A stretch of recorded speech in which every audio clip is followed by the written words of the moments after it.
ಏನ್ ಸರ್ಪ್ರೈಸ್ ಅಂದ್ರೆ hi guys, welcome back to my channel. ಇವತ್ತು ನಮ್ ಎಲ್ಲರ ಸ್ಪೆಷಲ್ ಡೇ. ಯಾಕಂದ್ರೆ ಇವತ್ತು ನಮ್ಮ ಅಪ್ಪನ ಬರ್ಡೇ. ನಮ್ಮ ಅಪ್ಪ ಯಾಕೋ ಬೆಳಗ್ಗೆ ರೆಡಿ ಆಗ್ರಿ ಎಲ್ಗೋ ಹೋಗೋಣ ಅಂತವ್ರೆ. ಎಲ್ಲಿಗೆ ಅಂತ ಗೊತ್ತಿಲ್ಲ. ಎಲ್ಲಿಗೆ ಅಪ್ಪ? ಕರ್ಕೊಂಡು ಹೋಗ್ತೀನಿ, ಅಲ್ಲೊಂದು ನೋಡು. ನಮ್ಮ ಫ್ಯಾಮಿಲಿ ಎಲ್ಲ ಯಾರಿಗೂ ಗೊತ್ತಿಲ್ಲ, ಸುಮ್ಮನೆ ರೆಡಿಯಾಗಿ ಕುಂತಿದೀವಿ. ನಮ್ಮ ಅಪ್ಪನ ಸರ್ಪ್ರೈಸ್ನ ನಾವು ಹೋಗೇ ತೋರಿಸ್ತೀವಿ. ಗೈಸ್, ಸರ್ಪ್ರೈಸ್ ಅಂತ ಹೇಳಿ ದೊಡ್ಡಕ್ಕೆ ಹಿಂಗೆ ಮಳೆ ಬರ್ತೈತೆ ಏನೋ ಗೊತ್ತಿಲ್ಲ. ನಮ್ಮಪ್ಪ ಈ ಊರಿಂದ ಬಿಟ್ಟೆ ಕರ್ಕೊಂಡು ಹೋಯ್ತೈತೆ. ನಾನೆಲ್ಲ ಹೋಟ್ಲಿಗೆಲ್ಲ ಕರ್ಕೊಂಡೋಗಿ ಊಟ ಕೊಡಿಸುತ್ತೆ ಅನ್ಕಂಡೆ ಎಲ್ಲ ಹೋಯ್ತಾ ಇದ್ದಾರೆ. ಗೈಸ್, ಫೈನಲಿ ನಮ್ಮ ಅಪ್ಪನ ಬರ್ಡೇದು ಏನು ಸರ್ಪ್ರೈಸ್ ಅಂದರೆ ಆಶ್ರಮಕ್ಕೆ ಬಂದಿದ್ದೀವಿ. ಆಶ್ರಮದಲ್ಲಿ ಈಗ ಅನ್ನದಾನ ಮಾಡೋಕ್ಕೆ.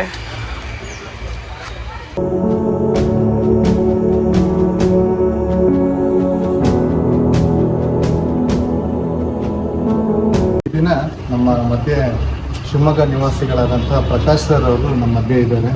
ಅವರು ಕಳೆದ 2 ವರ್ಷಗಳಿಂದ ನಮಗೆ ಕಾಣದ ಕೈ ರೀತಿಯಲ್ಲಿ ಅವರು ನಮ್ಮ ದಯಾಸಾಗರ್ ಟ್ರಸ್ಟ್ಗೆ ಸಹಾಯ ಮಾಡ್ತಿದ್ದಾರೆ. ಅವರು ಈ ದಿನ ಇಲ್ಲಿ ಬಂದಿರೋದು ನಿಜವಾಗ್ಲೂ ನಮಗೆ ಖುಷಿ ತರುವಂಥ ವಿಷಯ. ತಾವು ಇದೊಂದು ಸಹಾಯ ಮಾಡಿ ನಮ್ಮ ಟ್ರಸ್ಟ್ಗೆ ಪ್ರತಿ ತಿಂಗಳು ಸಹಾಯ ಮಾಡಿದ್ದೀರಾ, ಅದಕ್ಕಾಗಿ ನಿಮಗೆ ನಾವು ಕೃತಜ್ಞತೆಗಳನ್ನು ಹೇಳ್ತೇವೆ. ಹಾಗೂ ಪ್ರಕಾಶ್ ಸರ್ ಅವರ ಹುಟ್ಟುಹಬ್ಬ, ಅವರಿಗೆ ನಮ್ಮ ದಯಾಸಾಗರ್ ಟ್ರಸ್ಟ್ ಪರವಾಗಿ ನಿಮ್ಮೆಲ್ಲರ ಪರವಾಗಿ ಹುಟ್ಟುಹಬ್ಬದ ಶುಭಾಶಯಗಳನ್ನು ತಿಳಿಸ್ತೇವೆ. ದೇವರು ನಿಮ್ಮನ್ನು ಆಶೀರ್ವದಿಸಿ ಹರಿಸಲಿ ಎಂದು ನಾವು ಪ್ರಾರ್ಥಿಸ್ತೇವೆ. ಈಗ ಅಂಕಲ್ ಅವರನ್ನು ಪ್ರಾರ್ಥನೆ ಮಾಡ್ತಾರೆ.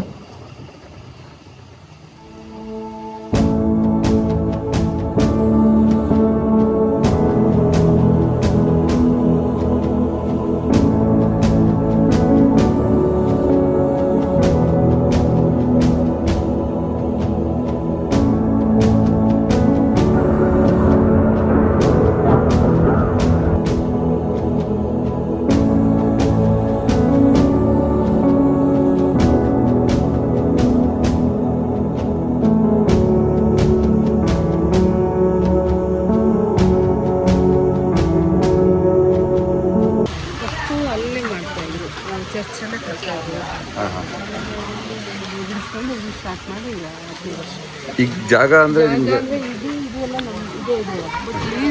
ಈ ಪ್ಲೇಸು ಇವರಿಗೆ ಪೊಲೀಸ್ ಸೇರಿದೆ. ಇದನ್ನು ಇದು ತಮಿಳ್ ಸ್ಕೂಲ್ ಇದೆ, ಅವ್ರಿಗೆ ಸೇರಿದೆ. ನಮಗೆ ಇದನ್ನು ಇಷ್ಟು ನಮಗಿದೆ ಇವಾಗ. ಪಕ್ಕದಲ್ಲಿ ಸ್ವಲ್ಪ ಈ ಕಡೆ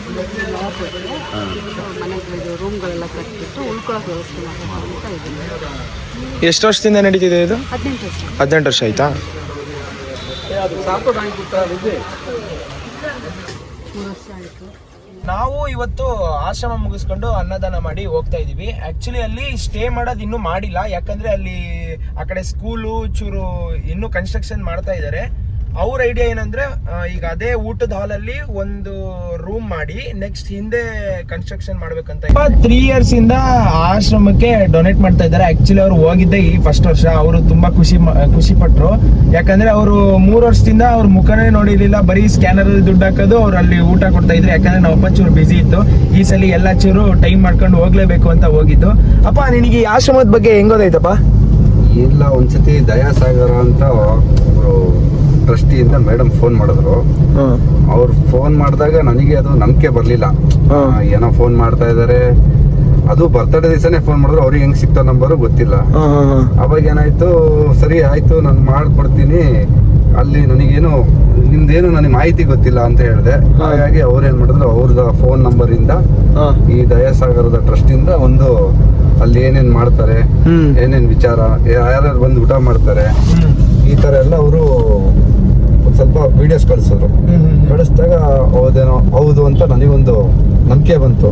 ಒಂದ್ಸತಿ ಅನಿಸ್ತು, ಈ ತರದವ್ರಿಗೆ ಏನಾರು ಒಂದ್ಸತಿ ಊಟ ಹಾಕೋದ್ರೆ ನಮಗೊಂದು ಒಳ್ಳೆ ಇದಾಗತ್ತಲ್ಲ, ಅಭಿಪ್ರಾಯ ಬಂತು. ಹಾಗಾಗಿ ಏನ್ ಮಾಡಿದೆ, ಪ್ರತಿ ಸತಿನೂ ನನ್ನ ಬರ್ತಾರೆ ದಿವಸ ಅವರಿಗೆ ಸ್ವಲ್ಪ ನನ್ನ ಕೈಯಲ್ಲಿ ಎಷ್ಟಾಗುತ್ತೋ ಅಷ್ಟು ಅವರಿಗೆ ದಾನ ಮಾಡಿ ಅಂದ್ರೆ ದಾನವಾಗಿ ಕೊಡ್ತಾ ಇದ್ದೆ. ಅವರು ಪ್ರತಿ ವರ್ಷನೂ ನನ್ನ ಹೆಸರಲ್ಲಿ ಈ ಒಂದೊಂದು ದಿವಸ ಊಟ ಹಾಕ್ತಾರೆ.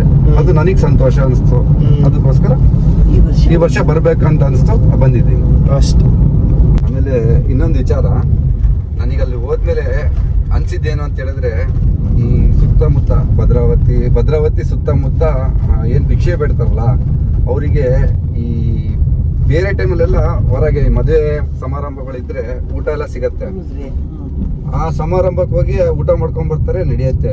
ಆದ್ರೆ ಈಗ ಈ ಫಂಕ್ಷನ್ಗಳೇ ನಡೆಯಲ್ಲ ಅಂತ ಟೈಮಲ್ಲಿ ಇಲ್ಲಿ ಈಗಂತಲ್ಲ ಇವ್ರು ಹೆಚ್ಚು ಕಮ್ಮಿ ಒಂದು 25ರಿಂದ 50 ಜನ ತನಕ ಡೈಲಿ ಬಂದು ಊಟ ಮಾಡಿ ಹೋಗ್ತಾರೆ. ಯಾರು ಭಿಕ್ಷುಕರು ಅಂದ್ರೆ ವಯಸ್ಸಾಗಿದ್ದ ಭಿಕ್ಷುಕರು. ಆಮೇಲೆ ಅಲ್ಲಿ ಯಾರು ಹಿಂದೆ ಮುಂದೆ ಯಾರು ಇರಲ್ಲ ಅಂಥವ್ರು ಬಂದು ಇಲ್ಲಿ ಊಟ ಮಾಡ್ಕೊಂಡು ಹೋಗ್ತಾರೆ. ಅದೊಂದು ಖುಷಿ ಆಯ್ತು. ಆಮೇಲೆ ಇದು ನನಗೊಂದು ಪಾಠ ಏನು ಕಲಿಸಿದೆ ಅಂದ್ರೆ ನಾವ್ ಇರೋ ತನಕ ನಾವ್ ಏನಾರ ಒಂದು ಅಚೀವ್ಮೆಂಟ್ ಮಾಡಿದೀವಿ ಅಂತ ಹೇಳಿದ್ರೆ ಇಂಥವ್ರಿಗೆಲ್ಲ ನಾವೊಂದು ಏನೋ ಒಂದು ಕೊಟ್ಟಾಗ ನಮಗೂ ಒಂದು ಸಮಾಧಾನ, ನಮಗೂ ತೃಪ್ತಿ ಅಂತ ಅನ್ಸುತ್ತೆ. ಹಾಗಾಗಿ ನಾನು ಆ ತೃಪ್ತಿನ ಇಲ್ಲಿ ಪಡ್ಕೊಂಡಿದ್ದೀನಿ. ಖುಷಿ ಆಯ್ತು. ಗೈಸ್, ಇವರು 18 ವರ್ಷದಿಂದ ಈ ಆಶ್ರಮ ನಡೆಸ್ಕೊಂಡ್ ಬರ್ತಾ ಇದ್ದಾರೆ. ಈಗ ಇನ್ನು ಏನದು ಉಳಿಯ ವ್ಯವಸ್ಥೆ ಮಾಡಿಲ್ಲ. ಈಗ 1 ಗಂಟೆಯಿಂದ ಶುರುವಾದ್ರೆ 4:30 ತನಕ ಊಟನ ಬಡಿಸ್ತಾರೆ. ಯಾಕಂದ್ರೆ ಹೊರಗಡೆಯಿಂದ ಬರೋರು ಅಥವಾ ಕೆಲಸ ಮಾಡೋರು ಅಥವಾ ವಯಸ್ಸಾದವರು ಅಥವಾ ಮನೆಯಿಂದ ಅಲ್ಲೆಲ್ಲೋ ಬಿಟ್ಟೋದವರು ಭಿಕ್ಷುಕರು ಎಲ್ಲರೂ ಬಂದು ಊಟ ಮಾಡ್ತಾರೆ. ಗೈಸ್, ನಾನು ಈ ಆಶ್ರಮಕ್ಕೆ ನೀವು ಅಷ್ಟೇ ಡೊನೇಟ್ ಮಾಡಿ ಇಷ್ಟೇ ಡೊನೇಟ್ ಮಾಡಿ ಅಂತ ಹೇಳಲ್ಲ. ನಿಮ್ ಕೈಯಲ್ಲಿ ಎಷ್ಟಾಗುತ್ತೋ, ನಾ ಇಲ್ಲೊಂದು ಸ್ಕ್ಯಾನರ್ ಹಾಕಿರ್ತೀನಿ, ಅಲ್ಲಿಗೆ ಎಷ್ಟಾಗುತ್ತೋ ಅಷ್ಟು ದಾನ ಮಾಡಿ. ಆಶ್ರಮ ಲೊಕೇಟ್ ಆಗಿರೋದು ಭದ್ರಾವತಿಲಿ. ನೀವು ಶಿವಮೊಗ್ಗದರಾಗಿದ್ರೆ ಅಥವಾ ಭದ್ರಾವತಿಯರಾಗಿದ್ರೆ ಎಲ್ಲರೂ ಆಗಿದ್ರೆ ಅಟ್ಲೀಸ್ಟ್ ನಿಮ್ ಕೈಯಲ್ಲಿ ಸಾಧ್ಯವಾದ್ರೆ ದೂರದಿಂದ ಬಂದು ಕೊಡ್ಬೋದು, ಕೊಡಂಗಿಲ್ಲ ಅಂತ ಏನಿಲ್ಲ. ನಿಮ್ದು ಯಾರ್ಯಾರ್ದು ಬರ್ಡೇ ಇದ್ರೋ ಅಥವಾ ಏನಾರು ಒಂದು ಫಂಕ್ಷನ್ ಇರುತ್ತೋ ನೀವು ಇಲ್ಲಿಗೆ ಡೊನೇಟ್ ಮಾಡ್ಬೋದು. ಅಂದ್ರೆ ಸ್ಕ್ಯಾನರ್ ದುಡ್ಡು ಹಾಕಿದ್ರು ಅವರು ಅಲ್ಲಿ ಊಟ ಕೊಡ್ತಾರೆ. ನಿಮ್ ಕೈಯಲ್ಲಿ ಆದ್ರೆ ಬಂದು ನೀವೇ ಅಲ್ಲಿ ಎಷ್ಟು ಜನಕ್ಕಾಗುತ್ತೋ ಅಷ್ಟು ಜನ ಊಟ ಬಡಿಸಿ ನೀವು ಕೊನೆಗೆ ಅದು ಬೇಕಿದ್ರೆ ನಿಮಗೆ ಮನಸ್ಪೂರ್ವಕವಾಗಿ ಕೊಡೋದಿದ್ರೆ ಅಲ್ಲೂ ಬೇಕಿದ್ರೆ ದುಡ್ಡು ಕೊಡ್ಬೋದು, ಹಂಗೇನಿಲ್ಲ. ದುಡ್ಡು ಅಂತಾನೆ ಇಲ್ಲ, ಅವರಿಗೆ ನೀವ್ ಏನ್ ಕೊಟ್ರು ಖುಷಿನೇ. ಒಟ್ಟು